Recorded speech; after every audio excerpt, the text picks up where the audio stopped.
Você quer ter algumas evidências se você é uma pessoa de Deus ou não? Porque Jesus diz em Mateus 7, 21, 22, nem todo aquele que me diz Senhor, Senhor, entrará no reino dos céus.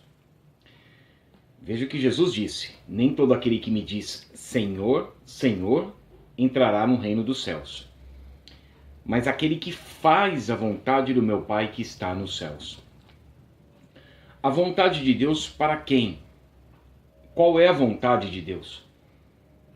O apóstolo Paulo diz que a vontade de Deus é essa, a nossa santificação. Santificação é uma palavra hagios do grego que quer dizer uma consagração, separação. Separação do quê? Separação do estilo de vida do povo local. Quando Josué e quando os espias, quando o povo de Israel foi desbravando as terras, e isso eu estou falando no sentido do que o apóstolo Pedro chama de peregrinação. O tempo que vos resta da vossa peregrinação, vivais em santidade, em temor e em tremor. Não estou falando, como falsos profetas dizem, que esse desbravar é você conquistar tudo aquilo que você quer. Não. Quem falou isso foi Satanás. Tudo isso te darei se prostrado me adorares. As pessoas estão se prostrando não só ante os líderes falsos religiosos, mas ante líderes seculares também. Pessoas estão sendo, porque querem, seduzidas por suas próprias concupiscências. É isso que está registrado na palavra quando o apóstolo Paulo fala em 2 Timóteo capítulo 3, verso 4. Ou capítulo 4, verso 1 a 4. Quando diz que a apostasia é o abandono da fé bíblica simples para a salvação. A obediência ao chamado para a igreja. 1 Pedro 1, 22 fala que a nossa alma é purificada pela obediência à verdade da palavra de Deus. É melhor obedecer do que sacrificar. E quando o povo de Israel ia desbravando as terras, a ordem de Deus para eles é que eles não se associassem com o povo local. Todos que iam desobedecendo a Deus e se associavam com o povo local, é porque o povo local tinha o que oferecer. Então eu pergunto para os falsos crentes da atualidade. João Batista disse lá em Mateus capítulo 3, verso 7 e 8. Quem vos induziu a fugir da ira vindoura? Quem vos induziu? Porque o apóstolo Paulo fala repetidas vezes, lá em Filipenses capítulo 3, verso 17 a 19, que muitos que andam entre nós são pessoas que falam muito bem, são pessoas que se dizem cristãos, mas são pessoas que desprezam totalmente os ensinamentos das Sagradas Letras. São pessoas que estão desprezando o chamado para a igreja em todos os sentidos e em todas as áreas. Por isso que nós estamos vivendo os últimos dias. Estas mesmas pessoas são aquelas que estão debochando de todos aqueles que estão falando, porque a Bíblia aponta para o tempo do fim.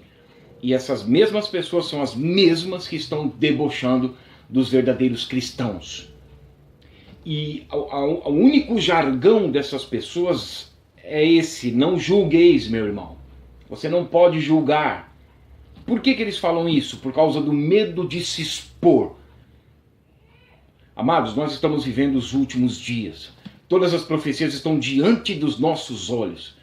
Quando o Senhor Jesus diz lá em Mateus 24, 36, mas a respeito do dia e hora ninguém sabe, do verso 32 ao 34, ele dá toda a referência para Israel. Olhando para Israel. O relógio de Deus é Israel. E já no versículo 36, quando Jesus fala isso, mas a respeito daquele dia e hora ninguém sabe, ele começa a dar referência dos crentes da atualidade, dos falsos cristãos. Porquanto, assim como foi nos dias anteriores ao dilúvio, comiam, bebiam, casavam e davam-se em casamento. São homens e mulheres que se deitam com pessoas numa cama. E se essa pessoa achar que não está bom, ela desfaz esse relacionamento e com certeza não ficará sem um homem ou sem uma mulher. Casavam e davam-se em casamento, porque a palavra casar quer dizer acasalar. Por isso que Deus ordena, deixará o homem e a mulher, o seu pai e sua mãe, e unir-se-á a sua mulher, casar-se-á. Haverá um laço matrimonial na relação sexual, acasalar, e permaneça com essa pessoa. Comiam, bebiam, casavam e davam-se em casamento, plantavam e edificavam, que é o que os cristãos, falsos cristãos, estão fazendo. O apóstolo Paulo fala isso. Digo isso repetidas vezes, e chorando que se tornaram inimigos da cruz de Cristo, da mensagem do chamado para a igreja. Eles se tornaram inimigos da cruz de Cristo, o seu Deus é o ventre, só pensam nas coisas terrenas. E aí Paulo diz assim, olha, eu quero que vocês imitem o modelo que vistes em nós. Eu pergunto para os irmãos, se o próprio apóstolo Paulo escreveu em 1 Timóteo, capítulo 6, verso 8 e 9, que se nós tivermos com que comer e com que vestir, nós já devemos ficar felizes com isso. E os que querem ficar ricos perderão a salvação? Você acha que Paulo não fazia isso? Você acha que o apóstolo Paulo, o próprio Paulo, não seguia a ordenança de Cristo? Lá em Mateus capítulo 6, verso 19, não ajunteis para vós outros tesouros sobre a terra? Buscai o reino de Deus e a sua justiça, e todas as coisas que Jesus falou seria acrescentada, que seria comida, bebida e vestimenta? Porque basta cada dia o seu próprio mal? Não seria o mesmo Senhor que inspirou o escritor aos Hebreus escrever lá no capítulo 13, no verso 5, acomodai-vos nas coisas humildes, porque a igreja teve apenas um chamado. E aí e o chamado para a igreja é para servir como uma nação sacerdotal. 1 Pedro capítulo 2, versos 5 e 9. Servir como uma nação sacerdotal. O sacerdote e a sacerdotisa do Senhor trabalharão sim para ter o alimento, mas o principal objetivo e o foco é servir a Deus. Caso contrário, não faz parte da igreja. Caso contrário, nem todo que me diz Senhor, Senhor entrará no reino dos céus, mas somente aquele que cumpre o chamado para a igreja e faz a vontade do meu Pai que está nos céus. Olha a oração do Pai Nosso. Seja feita a tua vontade, assim na terra como nos céus. Quem faz a vontade do Senhor nos céus? Arcanjos, serafins, querubins. Os anjos cumprem completamente a vontade de Deus. E assim temos que ser aqui na terra.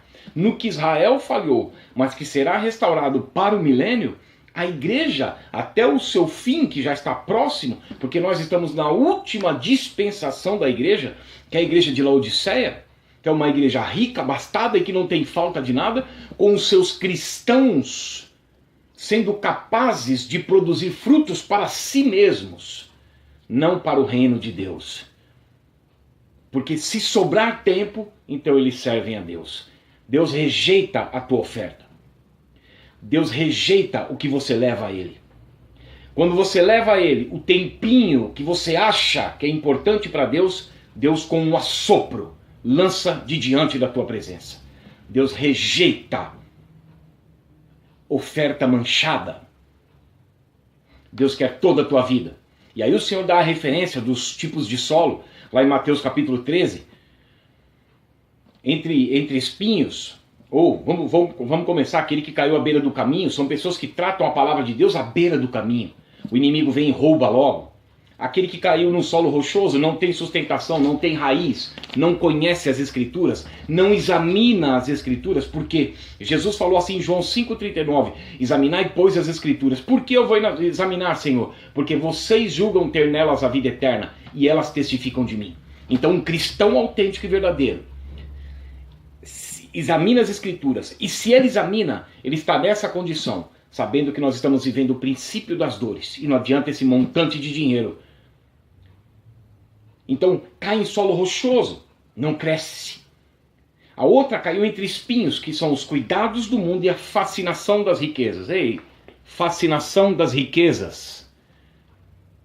Não, eu não tenho fascinação pelas riquezas, então larga isso que você está fazendo. Vem servir a Deus. Contente-se com pouco, ou capitalista e consumista, disfarçado de crente. Abre os olhos.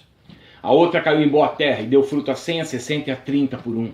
São pessoas que absorvem a palavra. Essa mesma palavra está falando: ei, aconselho-te que de mim compris ouro refinado no fogo, colírio para ungires os teus olhos, a fim de que vejas, e vestes para que sejam cobertas, para que não seja manifesta a vergonha da tua nudez. Ouro. Jesus falou para o jovem rico: vai e vende tudo que você tem. Depois dá aos pobres. Depois você vem e me segue. Aí você vai ter um tesouro no céu. A Bíblia dá toda a referência para a igreja não buscar riqueza, para a igreja pensar em servir a Deus. Mas não. São crentes modernos. São crentes de mentes abertas.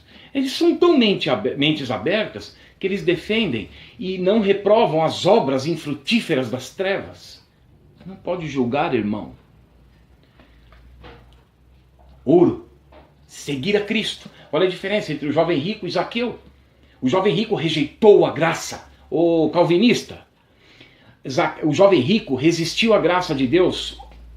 Ou você vai querer também alegorizar o texto? Já Zaqueu, não. Pela alegria de ter sido salvo, ele produziu frutos. E se desfez do que tinha. Olha a igreja de Esmirna e a igreja de Laodiceia. Igreja de Esmirna, pobre, mas tu és rica. A igreja de Laodiceia, rica, tu és pobre, cego, miserável e nu. Aconselho-te que de mim compres ouro refinado, colírio, a fim de que vejas, o Deus desse século cegou-lhes o entendimento.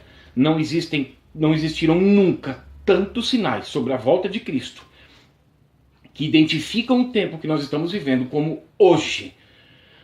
E nunca houveram tantos cristãos dormindo e com grande possibilidade de não acordarem. Só no dia que houver o arrebatamento, possivelmente ficarão sem a sua salvação. E vestes para que sejam cobertas a vergonha da sua nudez. Olha aqui que a Bíblia fala em Apocalipse 19 que as vestes são os atos de justiça dos santos. Pelas obras nós somos reconhecidos, o fruto, a árvore se reconhece pelos frutos. As tuas obras não te salvam. Os frutos que você desenvolve para Deus, não é para você não, meu camarada. O mundo está buscando se satisfazer. O mundo está se cercando de mestres segundo as suas próprias cobiças. Eu quero ouvir o que eu quero. Agora, o cristão não. O fruto é para Deus.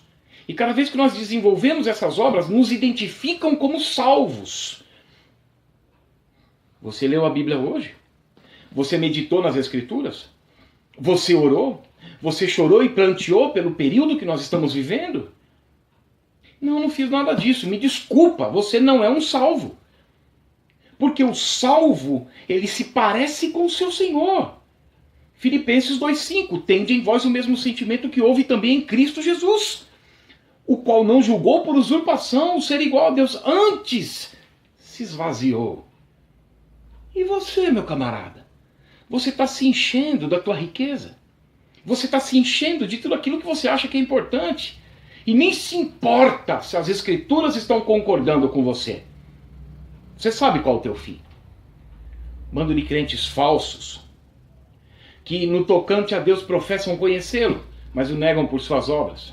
Tu és para eles como quem canta canções de amor, como quem tange bem, mas ouvem as tuas palavras e não as põem por obras. Apocalipse capítulo 2 e capítulo 3, advertência às igrejas. Começa-se com Éfeso, a igreja apostólica, no decorrer da história. Termina com Laodiceia, o último estágio da igreja na terra. Morna.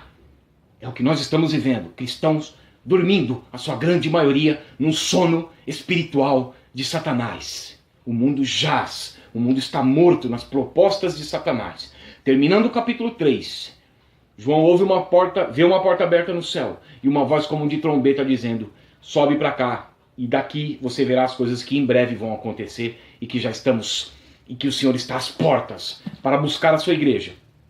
Um abrir e fechar de olhos. E no período de 7 anos, quem ficar sofrerá os maiores tormentos da história da humanidade. Porque lá em Mateus 24, 21 e 22, Jesus disse que nunca houve período como esse e nunca haverá jamais. E se não fosse a nação de Israel, que ficará aqui para Deus tratar com a nação de Israel, 70 semanas são determinadas sobre o povo de Israel. Cumpriram-se 69 semanas, falta uma semana, 7 anos, de uma palavra chabua de Levítico 25. Então, 490 anos, que se passaram 483 anos, faltam 7. 173.880 dias.